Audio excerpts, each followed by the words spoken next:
நேயர்கள் அனைவருக்கும் அஸ்ஸலாமு அலைக்கும் வரஹ்மத்துல்லாஹி வபரகாத்துஹு. நீதியா அநீதியா என்கின்ற நிகழ்ச்சியிலே உங்களை சந்திப்பதிலே பெரும் மகிழ்ச்சி அடைகிறேன். அல்ஹம்துலில்லாஹ்.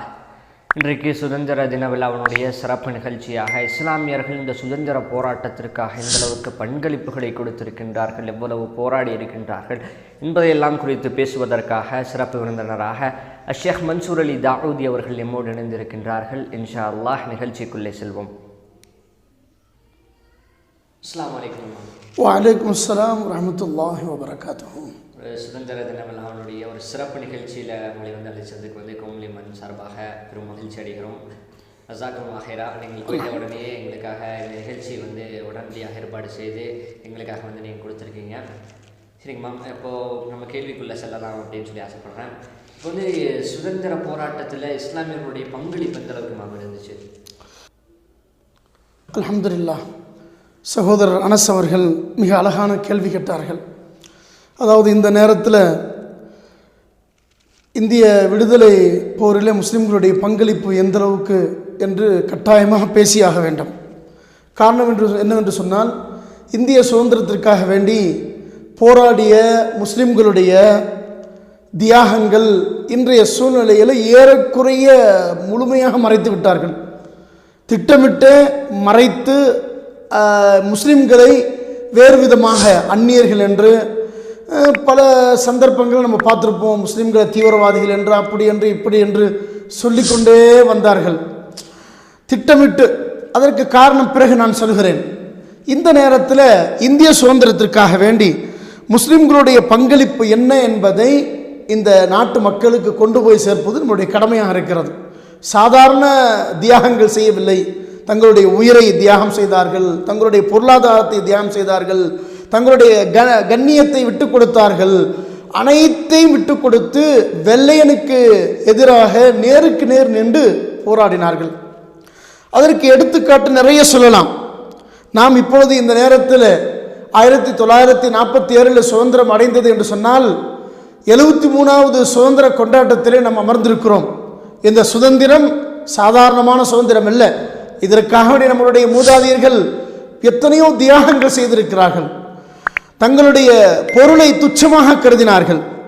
நாம் இந்த நேரத்தில் ஆட்சியில் இருப்பது யார் என்று பார்த்தால், யார் ஆட்சியில் இருக்கிறார் என்றால், அந்த நேரத்தில் வெள்ளையனுக்கு வெள்ளை கொடி காட்டியவர்கள், காட்டி கொடுத்தவர்கள், இந்த நாட்டை வெள்ளையனிடமே ஒப்படைத்து விடலாம் என்று கூற நினைத்திருப்பார்கள் போல அப்படிப்பட்டவர்கள் இன்றைய சூழ்நிலையில் ஆட்சியில் இருக்கிறார்கள். இந்த சந்தர்ப்பத்தில் நாம் இந்த முஸ்லிம்கள் எந்த அளவுக்கு பங்களிப்பு கொண்டார்கள் என்பதை பேச வேண்டும். அதற்கு நாம் ஒன்றை சொல்லலாம். ராஜீவ் காந்தி அவர்கள் பகதூர் ஷாவுடைய கல்லணைக்கு, அதாவது அடக்கஸ்தலத்துக்கு போனார்கள். அந்த அடக்கஸ்தலத்தில் அவர்கள் என்ன எழுதியிருப்பார்கள் என்று நீங்கள் நினைக்கிறீர்கள்? ராஜீவ் காந்தி எழுதினார்கள், அடக்கஸ்தலத்திலே, நாங்கள் அனுபவிக்கிற இந்த சுதந்திரம் உன்னுடைய தியாகத்தால் உதித்தது என்று ராஜீவ் காந்தி எழுதிவிட்டு வந்தார்கள். அப்படியானால் பகதூர் ஷா அவர்கள் எந்த அளவுக்கு அந்த தியாகத்தை செய்திருப்பார்கள் என்பதை நீங்கள் நினைவில் கொள்ள வேண்டும். அன்பானவர்களே, இந்த இந்திய சுதந்திரத்திற்காக வேண்டி தன்னுடைய பொருளை முஸ்லிம்கள் வாரி வாரி வழங்கினார்கள். நேதாஜி அவர்கள் இராணுவ படைக்காக வேண்டி அன்றைய காலத்திலே வல்லல் ஹபீப் முகமது அவர்கள் 1 கோடி ரூபாய் தானமாக அன்பளிப்பாக கொடுத்தார்கள். எப்படியாவது இந்த நாடு சுதந்திரம் அடைய வேண்டும், நாமெல்லாம் சுதந்திரமாக இருக்க வேண்டும், வெள்ளையனுக்கு அடிமைப்பட்டு இருக்கக்கூடாது என்பதற்காக வேண்டி அன்றைய காலத்திலே நீங்கள் கணக்கு போட்டுக் கொள்ளுங்கள், 1 கோடி என்பது எவ்வளவு பெரிய தொகை. தன்னுடைய தொகையை, தன்னுடைய பணத்தை துச்சமாக கருதினார்கள். எனக்கு பணத்துக்கு முன்னால் சுதந்திரம்தான் பெரிது என்று நினைத்தார்கள். ஆகவே பணத்தை வாரி கொடுத்தார்கள். நாமெல்லாம் பேசலாம், கொடிகாத்த குமரன் என்று பேசலாம். கொடிகாத்த குமரனோடு தோல் நின்றவர்கள் எத்தனை முஸ்லிம் என்பது யாருக்கு தெரியும்? யோசித்து பாருங்கள். அவரோடு கொடியை தூக்கி அலைந்தவர்கள் முஸ்லிம்கள் தான். அதில் அப்துல் லத்தீப் என்கிற ஒரு முஸ்லிம் இருந்தார், அக்பர் அலி என்கிற ஒரு முஸ்லிம் இருந்தார், மொய்தீன் கான் என்கிற ஒரு முஸ்லிம் இருந்தார், அப்துல் லத்தீப் என்கிற முஸ்லிம் இருந்தார், அப்துல் ரஹீம் என்கிற முஸ்லிம் இருந்தார், வாவு சாஹிப், ஷேக் பாபா சாஹிப் போன்ற முஸ்லிம்கள் எல்லாம் அவரோடு கொடியை ஏந்தி கொண்டு அவர்களும் என்ன செய்தார்கள்? இந்த சுதந்திரத்திற்காக வேண்டி பாடுபட்டார்கள். அன்பானவர்களே, இன்று திப்பு சுல்தான் என்று சொன்னால் சங்கிகள் எல்லாம் இந்த நாட்டை இப்பொழுது ஆட்சி செய்கிற பாசிசவாதிகள் எல்லாம் திப்பு சுல்தான் ஒரு கட்டுக்கதை என்று சொல்கிறார்கள். ஆனால் திப்பு சுல்தான் சாதாரண மாவீரன் அல்ல, மிக சிறந்த ஒரு மாவீரன். திப்பு சுல்தான் உடைய தலைமையிலே சுதந்திர போராட்டம் நடந்திருந்தால், காந்திஜி சொல்கிறார், காந்தி அடிகளார் மகாத்மா காந்தி சொல்கிறார், திப்பு சுல்தானுடைய தலைமையில் சுதந்திர போராட்டம் நடந்திருந்தால் எப்பொழுதோ இந்திய நாடு சுதந்திரம் அடைந்திருக்கும் என்று சொல்கிறார். மாபெரும் மாவீரர். ஆங்கிலேயர்களை, வெள்ளையர்களை பீரங்கி தயாரித்து குலை நடுங்க வைத்தவர் திப்பு சுல்தான், மிக சிறந்த மாவீரன். ஆனால் அந்த திப்பு சுல்தானை காட்டி கொடுத்தது என்ற ஆட்சியிலே உள்ளவர்கள் தான் திப்பு சுல்தானை காட்டி கொடுத்தார்கள். திப்பு சுல்தானை காட்டி கொடுத்து அவர் 1799 அவர் ஷஹீதானார். இது போன்று எத்தனையோ பல விஷயங்கள் மகாத்மா காந்தி சொல்வார். திப்பு சுல்தான் தலைமையிலே இந்த சுதந்திர போராட்டம் நடந்திருந்தால் நிச்சயமாக எப்பொழுது வெற்றி அடைந்திருக்கும் என்று. அதே போன்று 1857 நடந்த முதல் சுதந்திர போராட்டத்திலே முக்கிய பங்கு வகித்தவர் அப்துல்லா ஷா என்கிற ஒரு ஆலிம் தலைமை தாங்கினார். அதே போன்று பிரிட்டிஷ் தலைவன் சர் ஹென்றி லாரன்ஸை தன்னுடைய கையால் சுட்டு பேகம் ஹஜரத் மஹால் அவர்கள் கொண்டு விட்டார்கள். இதற்காக சிறை சென்றார்கள். இவர்கள் டெல்லி ஆட்சி செய்து கொண்டிருந்தார். இவர் டெல்லி ஆட்சி செய்து கொண்டிருக்கும் பொழுது தன்னை சுற்றி இருக்கிற இந்து மன்னர்களுடைய ஆதரவு இல்லாமல் ஆட்சி இழக்க வேண்டியது ஏற்பட்டது. வெள்ளையரிடம் ஆட்சி இழந்தார்கள். ஆகையால் அவர்கள் இமயமலை அடிவாரத்துக்கு கீழே காடுகளிலே தன்னுடைய 10 வயது சிறுவனோடு, தன்னுடைய மகன் சிறுவனோடு அப்படியே வாழ்ந்து வீரமரணம் அடைந்து போனார்கள். இப்படி நிறைய விஷயங்களை சொல்லலாம். சுதந்திர போராட்டத்திற்காக வேண்டி 30 லட்சம் ரூபாயை அன்பளிப்பாக கொடுத்து தியாகம் செய்தவர், அன்பளிப்பாக கொடுத்தவர் அன்னை பீவிமா அவர்கள். யோசித்து பாருங்கள், இது போன்ற எத்தனையோ பங்களிப்புகள். தன் உயிரை தியாகம் செய்தார்கள், பொருளாதாரத்தை கொடுத்தார்கள். இப்படி ஒன்றல்ல இரண்டல்ல. எழுத்தாளர் குஷ்வத் சிங் இல்லஸ்ட்ரேட் வீக்லி என்கிற தன்னுடைய பத்திரிகையில 29/12/1975 எழுதுகிறார், முஸ்லிம்கள் இந்திய விடுதலைக்கு சிறை சென்றவர்களும் உயிர் தியாகம் செய்தவர்களும் அவர்களுடைய விகிதாச்சாரத்தை விட சுதந்திர போராட்டத்தில் மாண்டவர்களே எண்ணிக்கையின் விகிதாச்சாரம் அதிகம் என்று சொல்கிறார். யோசித்து பாருங்கள். இதையெல்லாம் நினைவு கூறிக்கொண்டே இருக்க வேண்டும், நாம் நினைவுபடுத்திக் கொண்டே இருக்க வேண்டும். இன்றைய சூழ்நிலையிலே உலக மக்களுக்கும் இதை நினைவுபடுத்திக் கொண்டே இருக்க வேண்டும். அப்படி நினைவுபடுத்தினால்தான் இதை பாதுகாக்க முடியும். நான் இதை வலியுறுத்துகிறேன் என்று சொன்னால், இன்றைய சூழ்நிலையிலே ஆட்சியில் இருப்பவர்கள் இதை வேண்டுமென்றே மறைத்து கொண்டே வருகிறார்கள். அதுபோன்று நிறைய தியாகம் செய்தவர், கப்பலோட்டி என்று சொல்கிறோம், கப்பலோட்டியை பற்றி பேசுவார்கள், வஉசி அவர்களை பேசுவார்கள். ஆனால் அவர்கள் கப்பல் வாங்க பணம் கொடுத்தது யார்? ஒரு முஸ்லிம் தான். அவர் கப்பல் வாங்க பணம் கொடுத்தது ஒரு முஸ்லிம் தான். அதே போன்ற அன்றைய சூழ்நிலையிலே பக்கீர் முகமது அவர்கள் 10 லட்சம் ரூபாய் மதிக்கத்தக்க பணத்தை இந்த சுதந்திரத்திற்காக வேண்டி கொடுத்திருக்கிறார்கள். இப்படி பணத்தையும் உயிரையும் தன்னுடைய செல்வங்களையும் வாரி வாரி கொடுத்து இன்றைய சூழ்நிலையிலே நாம் சுதந்திரத்தை அடைந்து இப்பொழுது 73வது சுதந்திரத்திற்கு வந்திருக்கிறோம் என்று சொன்னால், முஸ்லிம்களை இவர்கள் திட்டமிட்டு மறைத்து அதை ஒன்றுமில்லாமல் ஆக்கலாம் என்று நினைக்கிறார்கள். அந்த நிலையை இறைவன் இல்லாமல் ஆக்க வேண்டும் என்பதுதான் இந்த பங்களிப்பை நாம் நினைவு கூற. அல்ஹம்துலில்லாஹ், ஷேக் அவர்கள் மிக அருமையான முறையிலே என்னென்ன தியாகங்களை எல்லாம் செய்தார்கள் என்று சொன்னார்கள். அடுத்தபடியாக ஷேக், எதற்காக இவர்கள் எல்லாம் இந்த தியாகங்களை எல்லாம் செய்தார்கள்?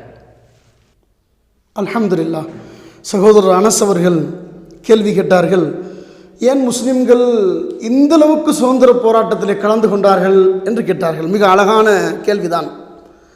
நாட்டு விடுதலைக்காக முஸ்லிம்கள் போராடுவது என்பது முஸ்லிம்களை பொறுத்தவரை தேசப்பற்றாக மட்டுமில்லாமல் அது சமயத்தின் வழிகாட்டுதலாகவும் இருந்தது. அதாவது அவருடைய எந்த சமயத்தை சார்ந்திருக்கிறார்களோ அந்த மார்க்கம் அவர்களுக்கு வழிகாட்டி இருக்கிறது. என்ன வழிகாட்டி இருக்கிறது? முஸ்லிம்கள் பொதுவாகவே எல்லோருக்கும் தெரியும், தங்களுடைய சமயத்தின் மீது அதிக பற்று கொண்டவர்கள். சமயம் ஒன்று சொல்லிவிட்டது, மார்க்கம் ஒன்று சொல்லுகிறது என்று சொன்னால் அதை அப்படியே எல்லோரும் பின்பற்றுவார்கள். எல்லோரும் பின்பற்றுவார்கள் என்பது எல்லோருக்கும் தெரியும். தேசப்பற்று என்பது, சுதந்திர உணர்ச்சி என்பதோ சமயப்பற்றின் ஒரு பகுதியாக இஸ்லாம் கருதுகிறது. தேசப்பற்றும் சுதந்திர உணர்ச்சியையும் இஸ்லாம் சமயத்தின் ஒரு பகுதியாக கருதுகிறது. யோசித்து பாருங்கள், தான் கொண்டிருக்கிற கொள்கையில் ஒரு பகுதியாக கருதுகிறது என்று சொன்னால் அவர்களிடம் அந்த பண்பை தூண்டியதே இஸ்லாம் தான். இஸ்லாம் என்கிற ஒன்றுதான் அவர்களிடம் சுதந்திர போராட்டத்திற்கு தூண்டுகோலாக இருக்கிறது. ஆனால் ஏன் முஸ்லிம்கள் இவ்வளவு சுதந்திரத்தில் கலந்து கொண்டார்கள் என்கிற ஆராய்ச்சி செய்கிற ஆராய்ச்சியாளர் சொல்கிறார்கள், ஆங்கிலேயர்களிடம் முஸ்லிம்கள் தங்களுடைய ஆட்சி இழந்தார்கள், ஆகையால் அவர்கள் உணர்ச்சி வசப்பட்டு போராடி ஆட்சியை மீறுவதற்காக இதை செய்தார்கள் என்று சொல்கிறார்கள். இதெல்லாம் ஒரு சாதாரண காரணம்தான். ஆனால் ஒரே ஒரு காரணம் என்னவென்று சொன்னால், அவர்கள் இஸ்லாத்தை பின்பற்றுகிற ஒரே ஒரு காரணம்தான்.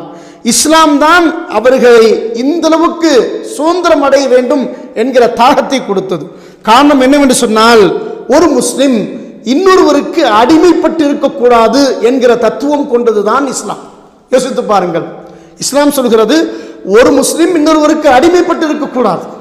லா இலாஹ இல்லல்லாஹ் என்கிற வார்த்தையை ஒருவர் சொல்லிவிட்டால் அவர் அல்லாஹுக்கு மட்டுமே அடிமைப்பட வேண்டும், அல்லாஹுக்கு மட்டுமே கட்டுப்பட வேண்டும். வேறு யாருடைய அடக்குமுறைக்கு இவர் அடிப்படக்கூடாது என்கிற தத்துவம் தான் லா இலாஹ இல்லல்லாஹ் என்ற வார்த்தையினுடைய உண்மையான விஷயம். அந்த விஷயத்தை அவர்கள் உள்வாங்கி இருந்ததால் தான் சாதாரண முஸ்லிம்கள் முதல் சாமானிய முஸ்லிம்கள் வரை இதில் போராட்டத்தில் கலந்து கொண்டார்கள், பங்களிப்பு கொடுத்தார்கள். இஸ்லாம் தான் அதற்கு காரணம். இஸ்லாத்தில் பெருமானார் ஸல்லல்லாஹு அலைஹி வஸல்லம் அவர்கள் எப்பொழுது தாங்கள் இறுதி ஹஜ் மேற்கொண்டார்களோ, கடைசி ஹஜ் மேற்கொண்டார்களோ, அப்பொழுதே இந்த மக்களுக்கு சுதந்திர தாகத்தை கொடுத்து விட்டார்கள். ஒரு வெள்ளையனோ, ஒரு உயர்ந்தவன் என்று ஒரு வெள்ளையனோ, அல்லது ஒரு மொழியால் உயர்ந்தவனோ, அது அல்லது தான் இந்த ஜாதி அந்த ஜாதி, இந்த கூட்டம் அந்த கூட்டம் என்றோ யாரையும் கருதக்கூடாது. யாரும் சிறந்தவர் அல்ல. வெள்ளையன் கருப்பனுக்கு எதிராக சிறந்தவர் அல்ல, அரபியன் அரபி அல்லாதவனுக்கு சிறந்தவர் அல்ல என்கிற தத்துவத்தை சொல்லி எல்லோரும் ஒரே சமம்தான், எல்லோருக்கும் ஒரே ஒரு உரிமை இருக்கிறது, யாரையும் யாரும் அடிமைப்படுத்தக்கூடாது. அடிமை நிலையை நான் இன்றோடு என்னுடைய காலுக்கு கீழ் போட்டு நான் மிதித்து விடுகிறேன் என்று பெருமானார் ஸல்லல்லாஹு அலைஹி வஸல்லம் அவர்கள் சொன்ன ஒரே காரணத்திற்காகத்தான் அவர்கள் ஆங்கிலேயன் தங்களை அடிமைப்படுத்தி வைத்திருப்பதை தாங்க முடியாமல் அல்லாஹுக்கு மட்டும்தான் நாங்கள் அடியார்கள், வேறு யாருக்கும் நாங்கள் அடிபணிய முடியாது, யாருடைய அடக்குமுறைக்கும் நாங்கள் கட்டுப்பட முடியாது என்கிற எண்ணத்தோடு முஸ்லிம்கள் இதில் ஈடுபட்டார்கள். இதற்கு நிறைய எடுத்துக்காட்டுகள் சொல்லலாம். ஏனென்றால் ஒரு மனிதன் இன்னொரு மனிதனை அடிமைப்படுத்தி வைத்திருப்பதை இறைவனே விரும்புவது கிடையாது. அதற்குத்தான் நபிமார்களை இறைவன் அனுப்பி வைத்தான். நபிமார்களை அனுப்பி வைத்து தூது சொல்லி அனுப்பினான். ஹஜ்ரத் மூசா அலைஹிஸ்ஸலாம் அவருடைய காலத்தில் ஃபிரௌன் என்கிற கொடுங்கோல் ஆட்சியாளர் இருந்தான். அவன் பனி இஸ்ரவேலர்களை யூதர்களை அடிமைப்படுத்தி வைத்திருந்தான். இறைவன் சொன்னான், நீங்கள் சென்று ஃபிரௌனிடம் சொல்லுங்கள், ஃபிரௌனிடம் சொல்லி நான் அல்லாஹ்வுடைய தூதர், உங்களிடம் அல்லாஹ்விடம் அத்தாட்சியை கொண்டு வந்திருக்கிறேன், நீங்கள் பனி இஸ்ரவேலர்களை கொடுமைப்படுத்தாதீர்கள், எங்களோடு அனுப்பி வையுங்கள் என்று சொல்லுங்கள் என மூசா நபிக்கு அல்லாஹ் கட்டளையிட்டான். மூசா நபி போய் அந்த சுதந்திர போராட்டத்தில் கலந்து கொண்டார்கள். இது நபிமார்கள் செய்த வேலை. அதேவது தாவூத் அலைஹிஸ்ஸலாம் அவர்கள் ஜாலூத் என்கிற மன்னனிடம் இதை செய்தார்கள். இப்படி ஒரு விஷயத்தையும் குர்ஆனிலிருந்து பார்த்ததனால் தங்களுடைய பங்களிப்பை அவர்கள் வெளிப்படுத்தினார்கள். ஒரே தாகம் இஸ்லாம் சொல்லி தந்தது அல்லாஹுக்கு மட்டுமே கட்டுப்பட வேண்டும் என்பதற்கு காரணமாக தான். அல்ஹம்துலில்லாஹ், ஷேக் அவர்கள் மிகச் சிறப்பான முறையில் விளக்கினார்கள். இப்படி இஸ்லாமியர்கள் பெரும் கொண்ட தியாகங்கள் செய்திருக்கின்றார்கள், இஸ்லாமிய மார்க்கத்தை பின்பற்றுகிறோம் என்பதற்காக செய்திருக்கின்றார்கள். எதற்காக இந்த சமுதாயத்திலே இஸ்லாமியர்கள் செய்த தியாகங்கள் எல்லாம் மறைக்கப்படுகின்றது அப்படின்றது. அல்ஹம்துலில்லாஹ், அல்ஹம்துலில்லாஹ். சகோதரர் அனஸ் அவர்கள் மிக அழகான கேள்வி கேட்டார்கள். ஏன் இப்படி திட்டமிட்டு மறைக்கிறார்கள் என்று கேள்வி கேட்டார்கள். இந்த திட்டமிட்டு மறைப்புதலை சுமார் ஒரு 20 வருட காலத்திற்கு முன்பிருந்தே கையில் எடுத்துக்கொண்டார்கள். இந்துத்துவா கொள்கையில் உள்ளவர்கள், பாசிச கொள்கையில் உள்ளவர்கள், முஸ்லிம்கள் இந்த சுதந்திர போராட்டத்தில் கலந்து கொண்டார்கள் என்பதை அவர்களால் தாங்கிக் கொள்ள முடியாமல் இந்த நாட்டில் முஸ்லிம்களை தீவிரவாதிகளாக, முஸ்லிம்கள் அந்நியர்களாக சித்தரித்து அதை இதையும் சொல்லி சகோதரர்களாக வாழ்ந்து கொண்டிருந்த பிற மக்களுக்கு மத்தியிலே விஷம கருத்துக்களை சொல்லி சொல்லி சொல்லி சொல்லி புத்தகத்தில் இருந்த சரித்திரத்தில் இருக்கிற இந்திய வரலாற்றில் இருக்கிற முஸ்லிம்களுடைய தியாகங்களை எல்லாம் திட்டமிட்டு மறைத்து கொண்டே வருகிறார்கள். அதற்கு காரணம் நான் சொல்லிதான் உங்களுக்கு தெரிய வேண்டும் என்றில்லை. இந்த நாட்டை இப்பொழுது எந்த நிலைக்கு கொண்டு போய் கொண்டிருக்கிறார் என்பதை நீங்களே பாருங்கள். அன்பானவர்களே, நேயர்களே, இறைவனுடைய அடியார்களே, அல்லாஹ்வின் நல்லடியார்களே, பிற மக்களே, யோசித்து பாருங்கள். எவ்வளவு தியாகம் செய்த அந்த தியாகங்களை எல்லாம் மறைக்கிறார்கள் என்று சொன்னால் ஒரே ஒரு காரணம்தான். இந்த நாட்டில் முஸ்லிம்கள் அந்நியர்களாக சித்தரிக்கிறார்கள். எப்பொழுது அந்நியராக சித்தரிப்பார்களோ அவர்களுக்கு குடியுரிமை கொடுக்கக்கூடாது. அதான் என்ஆர்சி என்பிஆர் கொண்டு வந்தாங்கல்ல, குடியுரிமை கொடுக்காம இந்த நாட்டை விட்டு இவர்களை விரட்டிவிட்டால் இந்த நாட்டை இந்திய நாடு என்பதை மாற்றி இந்து நாடாக செய்யலாம் என்கிற ஒரே திட்டத்திற்கு தான் இந்த பாசிசவாதிகள், இந்துத்துவவாதிகள் பல சட்டங்களை நினைச்சுக்கூடாது. முஸ்லிம்களுக்கு மட்டும்தான் இது எதிர், இல்லை இல்லை, முஸ்லிம் அல்லாத பிற மக்களுக்கும் இதில் சதி இருக்கிறது என்பதை பிற மக்கள் அன்பானவர்கள் அன்பாக நீங்கள் புரிந்து கொள்ள வேண்டும். உங்களை இறைவன் தான் புரிய வைக்க வேண்டும். இவர்கள் முஸ்லிம்களுடைய தியாகங்களை எல்லாம் மறைப்பதற்கு ஒரே காரணம், இந்த நாட்டை இந்து நாடாக அறிவிக்க வேண்டும். அறிவித்து விட்டால் முஸ்லிம்களுக்கு குடியுரிமை இல்லை, சொத்துரிமை இல்லை, எதையும் கேட்க முடியாது. அவர்கள் இந்த நாட்டிலே பிறந்தவர்கள் என்பதற்கு ஆதாரம் கேட்க வேண்டும் என்பதையெல்லாம் கொண்டு வந்து இவர்களை அந்நியப்படுத்தலாம் என்று நினைக்கிறார்கள். ஒரு காலம் அது நடக்காது. காரணம், இந்த நாட்டிலே ஒரு முஸ்லிம் இருக்கின்ற வரை இந்த நாட்டில் முஸ்லிம்கள் சுதந்திரத்துக்கு போராடியதை யாராலும் மறைக்க முடியாது, நிச்சயமாக மறைக்க முடியாது. அப்படி மறைத்தால் நடுநிலைவாதிகள் நிச்சயமாக அதை வெளிப்படுத்தி இந்த நாட்டில் உள்ள ஜனநாயகத்தை பாதுகாப்பார்கள் என்பதை நாம் தெரியப்படுத்திக் கொள்கிறோம். அதற்கு நம்மோடு சேர்ந்து பிற மக்கள் எல்லாம் பயணிக்க வேண்டும். அப்படி பயணித்தால் உங்களுக்கும் நம்மளுக்கும் இந்த நாட்டில் ஜனநாயகம் தலைத்து நிற்கும். ஒற்றுமையோடு வாழலாம். இந்த சுதந்திர தினத்தன்று நாம் ஒற்றுமையோடு வாழ்ந்து இந்த 73வது சுதந்திரத்திலிருந்து இந்த நாட்டில் பாசிசவாதிகளும் இருந்து ஆட்சியை இறைவன் அகற்றிவிட வேண்டும் என்பதற்காக வேண்டி பிரார்த்திப்போம், பிரார்த்திப்போம், பிரார்த்திப்போம். அல்ஹம்துலில்லாஹ், மிகச்சிறப்பான முறையிலே இந்த தகவல்கள் எல்லாம் நம்முடைய ஷேக் அவர்கள் நமக்காக வழங்கினார்கள். ஜஸாக்குமுல்லாஹ் ஹைரா. ஷேக் அவர்களுடைய நேரங்களை எல்லாம் நம்முடைய நேர்களுக்காக ஒதுக்கி இந்த நிகழ்ச்சியை கலந்து கொண்டார்கள். அல்லாஹ் சுப்ஹானஹு வ தஆலா அவருக்கும் அவருடைய குடும்பத்திற்கும் அதிகமாக அருள் செய்வானாக. அவருக்கும் அவருடைய குடும்பத்தாருக்கும் எல்லோரும் துஆ செய்யுங்கள். அல்ஹம்துலில்லாஹ், ஷுக்ரன். ஜஸாக்கல்லாஹ், பாரக்கல்லாஹ், அல்ஹம்துலில்லாஹ்.